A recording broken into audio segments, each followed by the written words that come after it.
recording. Awesome. Pardon me, guys. I'm just trying to get set up, make sure I can be seen. Awesome. Great. How's it going? My name is Devontae Kent, and today I want to show you guys a in-home exercise program, whatever you want to name it, that is geared for individuals who have CP or cerebral palsy. There's really no age limit on this one. I'd probably say anywhere from like an adolescent, to an adult, and, well into your elder years, as long as you have some type of mobility. Honestly, even some of these exercises, you don't necessarily need the most mobility. They actually can be done for, people who are paraplegic, or who use wheelchairs or walkers or any type of assisted technology to help them stand or walk or move around. So without getting on too much of a tangent, like I said, the exercise that I've come up with is for individuals who have CP or cerebral palsy. It incorporates some upper body workouts, core workouts, lower body workouts, and then tying it all together into some gait training, which works on your coordination, upper body strength, and honestly lower body strength. Excuse me.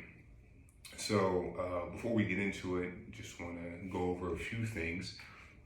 First thing, a couple things you want to consider before trying this exercise is really assessing either your or your patient's stamina, their strength, their comfort with moving certain limbs in certain positions, because there's going to be some stretches that if there is any sign of pain, or if there's very limited range of motion, then you want to work up to. You don't necessarily want to hop into them. So you just want to make sure that the patients that you're going to be doing these exercises with have the appropriate assisted technology to do this, or they just have the ability to do it themselves. So for one of the exercises, like I said, we're going to be focused on our upper body workout. You can do this either standing or you can do it sitting. So I got this nice comfy chair. So most of these exercises can be adapted to help pretty much any individual. So while doing these exercises, just a really big thing you want to keep in mind is the pace that you go. So with some of these exercises, I'm going to start off slowly, and then in the second set, I'm going to move a little bit faster. You just want to make sure that you or your patient is comfortable with the intensity level of the actual workout. Now, if you want to get a good workout, you can increase your pace, and even beyond that, if you have that ability, you can add some weights to some of these or use resistance bands. It really just depends. But key thing, you just want to make sure you're staying hydrated, and you want to make sure you keep an eye on your fatigue or your patient's fatigue level as we go through these exercises. And then lastly, some things to consider just after doing this workout. Like I said before, you can add in resistance bands or weight, or increase that intensity if you want to increase the intensity of your workouts, especially if you're going to be doing these over long term, because they do have some great benefits for the body, especially for people who have cerebral palsy. You want to make sure your body is getting active and is moving for at least an hour a day. And I think this workout is something that's extremely easy to add into your daily regimen, or just anything you do throughout the day. Something quick, easy. Don't need tons of workout gear or machines or anything like that. Just need a couple things at home, and you can customize it and make it fun. So without babbling on way too much, see if I have my music set up, and I do. We are going to get started. So first thing we're going to do is our upper body workout. Like I said before, I'm going to be sitting in a chair. We are going to start off with arm raises, alternating from left to right. We're going to do that 14 times or 7 times on each arm. And then we're going to move into our next workout. I think I have about a total of 4 or 5, and we're going to do 2 sets of them. So we're going to go through the whole thing. And then that second one, like I said before, we're going to increase that intensity. So I'm going to alternate arm raises. So you want to reach up as high as you can, but don't overexert yourself. You really want to get that stretch in there.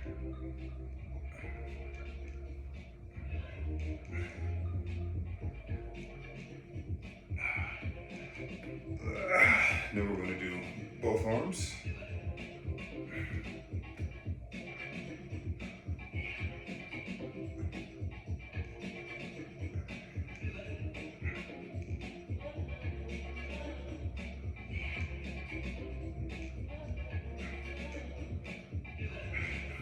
Same thing, we're going to go side to side, starting with alternating.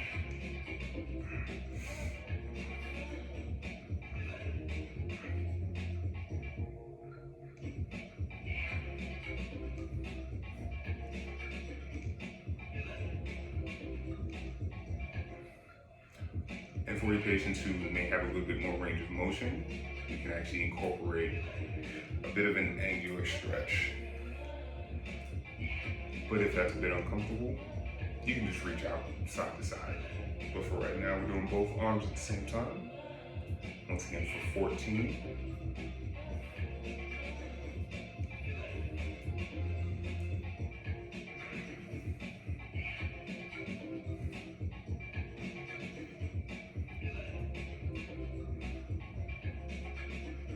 And then after that, we're gonna roll our shoulders.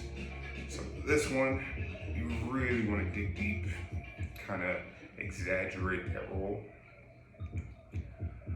But if this is outside of your ability, or you feel any aches or pains, or just way too uncomfortable, you can do shoulder shrugs.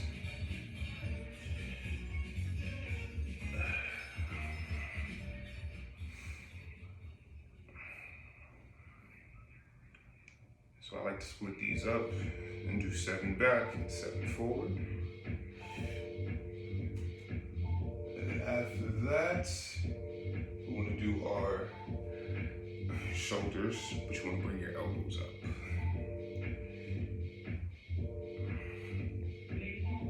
So similar to the first one, just a bit more involved.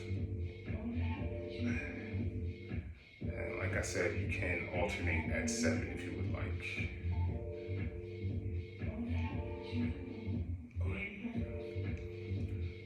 Next, we're going to take our elbows and go to our opposite knee. Now this is going to work your core. You really want to get that nice core activation in there. So really squeeze those muscles.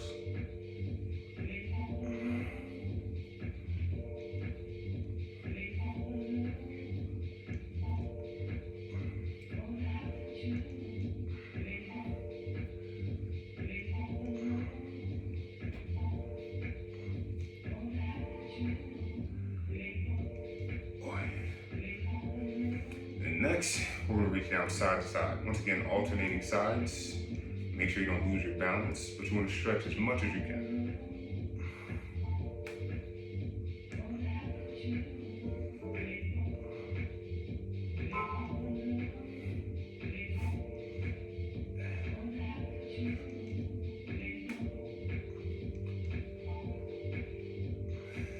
And then after that, I'm going to do lazy 8s. So you're going to bring your arms together, clasp your hands, and you want to make a figure 8.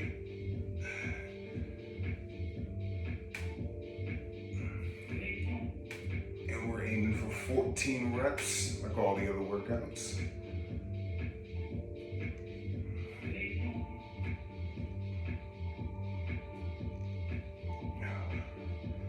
So that's it for the upper body workouts, but we're going to run through another set. This one's going to be a little bit more intense, so you can pick up the pace.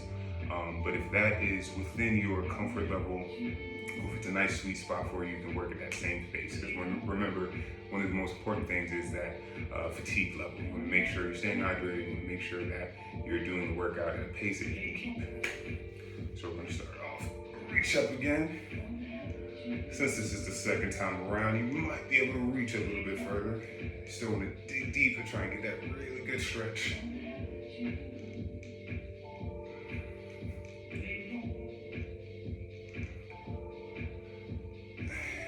Now we're going to do both.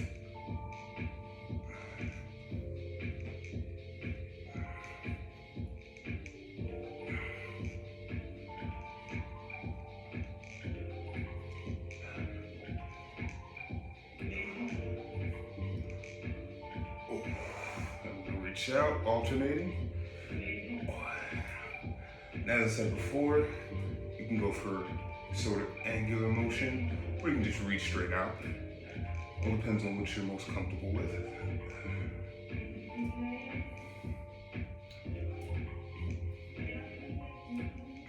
Now we're going to do both.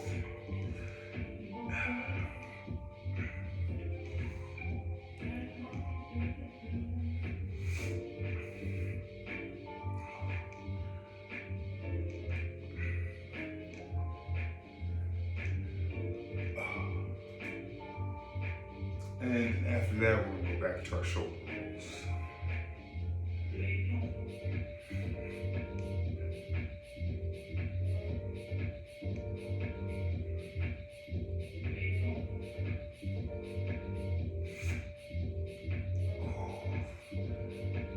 And then we're going to move on to lifting our elbows.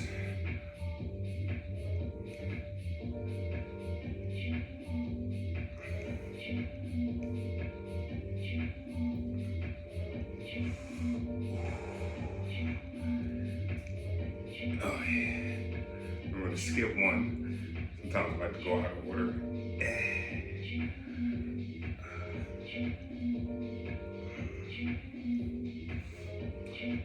And this one, once again, you want to get that nice good stretch in there, but you don't want to lose your balance.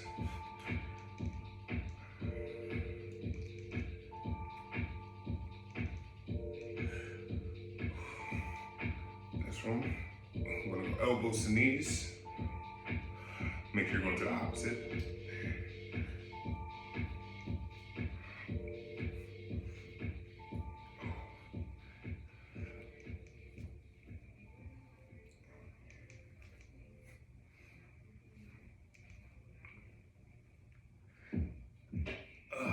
Then we're going to bring it to our lazy eights. Starting to feel that burn now.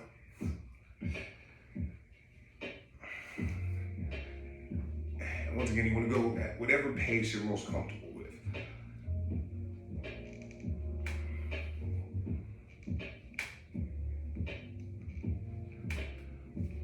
Whew.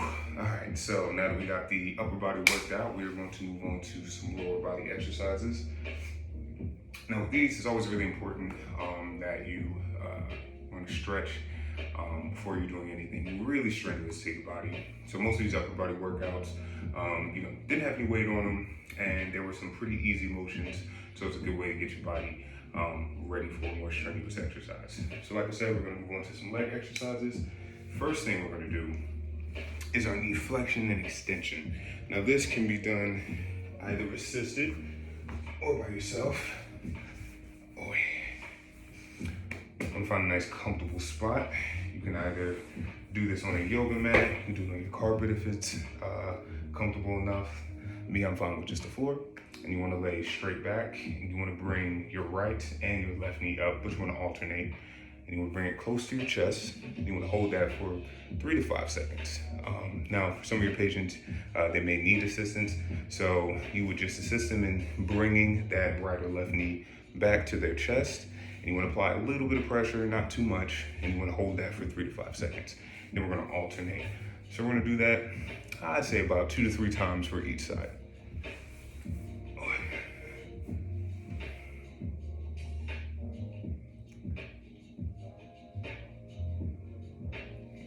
You don't want to slam it down. You want to bring it down nice and slow.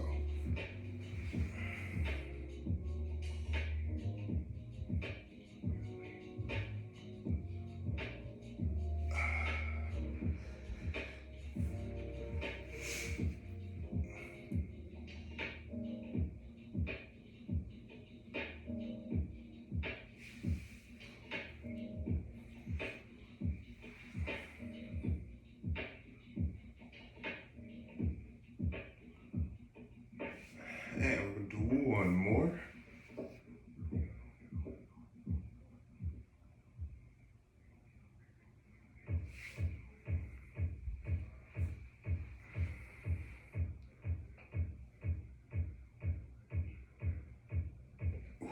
All right. It's got a nice little stretch there. We're going to move on to our next lower body exercise. Now for this one, same thing. It can be done individually, or you can do it if you're patient, or if you need assistance, you just need a caregiver. So we're gonna take one leg at our right or our left, and we're gonna keep it nice and straight. We're gonna bring our other leg close to our chest. So this involves two different motions. This is gonna be flexion of your hip, so it really gets that hip joint ready for some more strenuous activity, or just works to release some tension. It's just a nice, good stretching exercise overall. So you're gonna rotate it inward, so closer to your left leg. And now some, like me, you'll be able to lay it flat. Others may stop here or here, but you wanna go to the point where you're most comfortable. You don't wanna go beyond that. Especially if you're doing this individually, you wanna make sure you stay within your comfort level, stay within your range of motion. You don't wanna overexert yourself.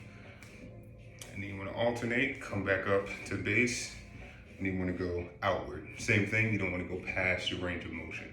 And we're gonna do this, we're gonna do a semi back to forth. So you wanna go down, come up, and go the opposite way.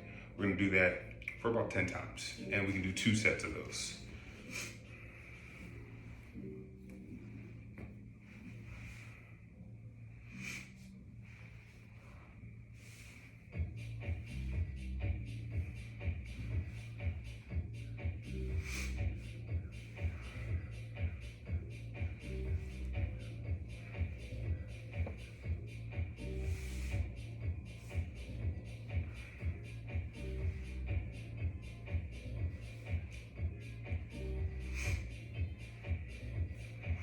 And we're gonna do the same with the left or the right, depending on which one you started with.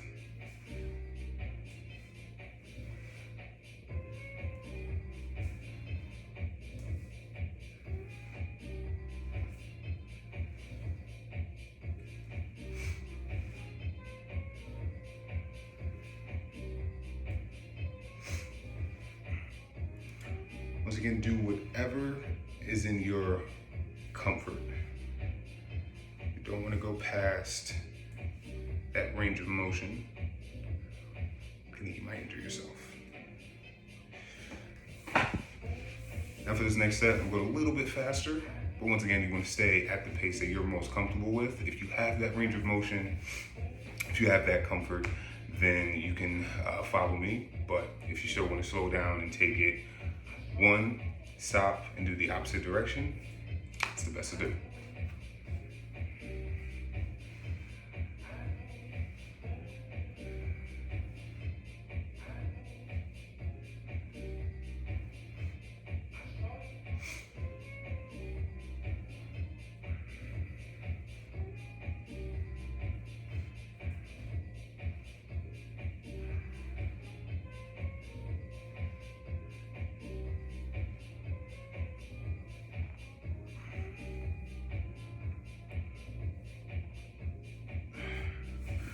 And last leg.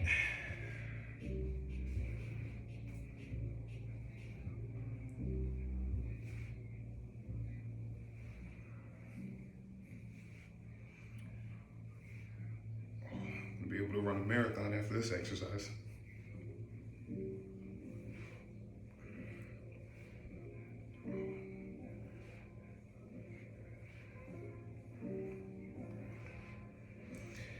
All right, on to the next leg exercise.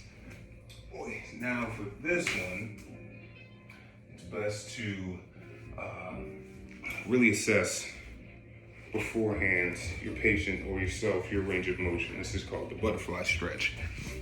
Now, this one really stretches the inside, your inner hips right here. Really gets you ready to do more strenuous leg exercises. So for this one, it becomes more difficult if you bring your feet closer to your body. But you want to bring your feet close together as if you were going to sit Indian style.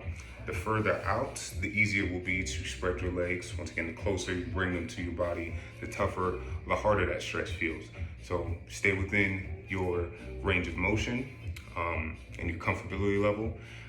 And we're going to do this for about 3 to 5 times. We're going to hold it.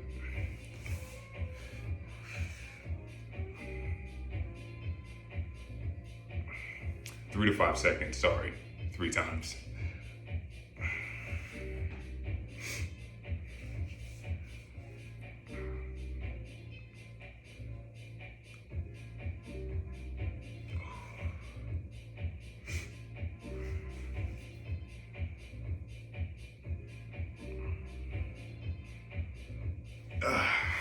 This exercise really helps to open up that leg. Oh, excuse me, those legs. Now on to the next. You're gonna need a chair for this one. So this one is called sit to stand. You can either do this with the caregiver, having them just lightly, I guess, embrace your knees, or sort of sit in or stand in a bear hug position to serve as self-support. So what you're gonna try and do is, from this sitting position, go right to a stand and right down. So you can keep your hands to your side or hold them up. You just don't want to use them for any assistance. You're really focusing on using your leg muscles to get you up and sit you back down.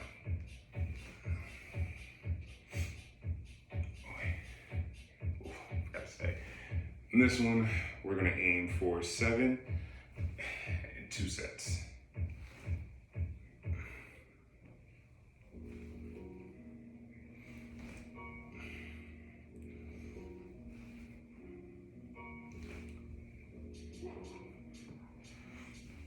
Now with this exercise, you want to stay at a nice steady rhythm. Keep in mind, if you are working with patients or if you yourself have cerebral palsy, you exert more energy doing some of these motions. So you want to keep in mind how tired you're getting. Just always pay attention to that. Like I said, find a nice even motion or even tempo, pace that you can keep up doing this exercise.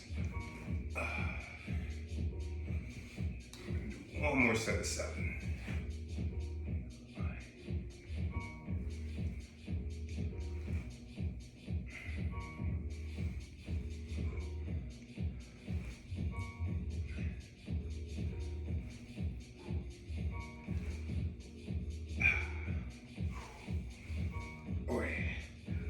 So for these guys, those are your leg workouts. You can do an additional set. In this exercise, I decided to do 2 sets of each individual exercise instead of doing 1 through and going back and doing a whole other set. It's really up to preference, but it's very important to maintain that pace and stay within your range of motion. If you're feeling any pain while doing any of these, you want to stop. You don't want to go beyond your comfort level, then you risk injury. And now this last exercise sort of ties everything in together. This is going to be gait training. So now this helps patients with cerebral palsy, essentially go through a walking course of what they would do, in normal life. So say if you're working and it requires you to hold boxes or hold utensils or move around a certain area, mimicking that in home is very easy. You just set up a nice little course and have some obstacles that you can see here. I laid down some shoes. I have them spaced evenly apart, giving myself a little bit of space to get myself ready. And I'm going to take one of these bad boys, just a plastic plate. Good thing about these guys, they don't have much weight, but if you stack them, you can apply some weight to it. But if you happen to drop them, they don't shatter. Perfect. So what you're gonna do is start at one end, holding it essentially at a 90-degree angle, sort of like this, as if you were carrying a box. And you're going to step over these obstacles. Now, if you want a more intense workout, you can raise the obstacles, you can make them bigger. For example, I have some clothing baskets, and they are pretty high, and I can space those apart, just so I have to bring my leg up a little bit more to really work on that coordination. Or if you're stronger and you want to add some more weight, you can do like light dumbbells or light dumbbells, like a 5-pound one, and pick it up and walk through this course. So I'm going to walk from one end, go over these obstacles, and I'm going to place my plate on the table at the other end. Now you can place it on the floor if you want to really get that motion in there, or if you have a patient, or if you have a smaller range of motion and you can't go down that far, you can set it on a higher table. The idea is to just get those plates over these obstacles one by one. You want to really focus on that coordination. So that walking, holding, you want to pay attention to the muscles that you're using going through this motion. So I'm out of the camera, but you're starting at one end, come up. You want to go over the first obstacle, leave yourself plenty of space to walk up to the next. You want to step over the next obstacle, come up to the final one. And you want to drop this first one off. Now you can allow yourself a nice path just to walk back to the beginning, or you can go right back through the obstacle if you want to give yourself a little bit more of an intense workout. Once again, come up to that first one, step over, walk up to the second, step over, go up to the last, step over, and place your plate. Now I have a great deal of these plates. You can set up as many obstacles, or as many props as you want. Really just depends on your fatigue level, your comfort, your coordination.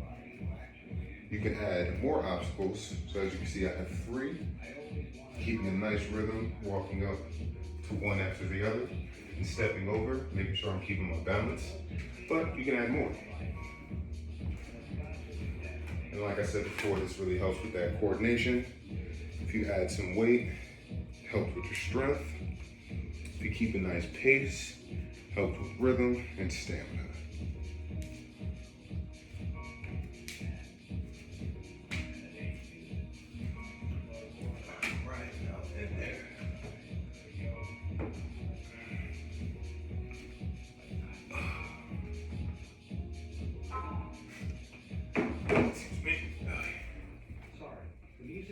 Since your Spotify account is being used on another device. Thank you, Google. You gotta love technology.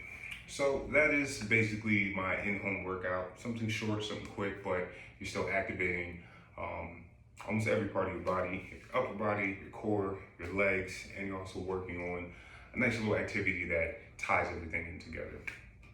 The great thing about this in-home workout, like I said at the beginning, it's extremely easy to do. It's not very hard to set up. You just need a few props, things that you have around the house. Like I said, I use plates, I have my shoes as obstacles, and I have a chair just for support.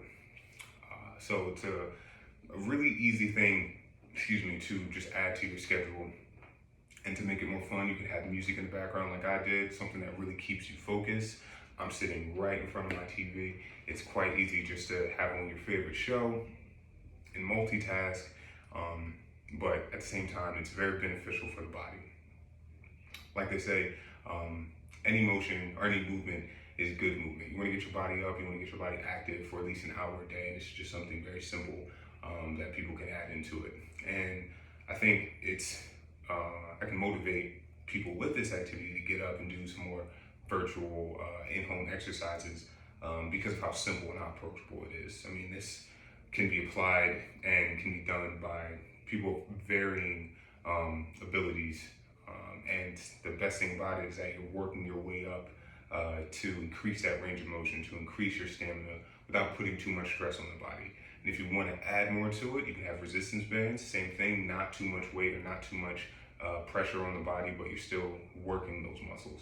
And when you see how simple it is to implement this into a schedule, it serves as a really good motivational video, to get up, to get moving, and just add it to a part of your day.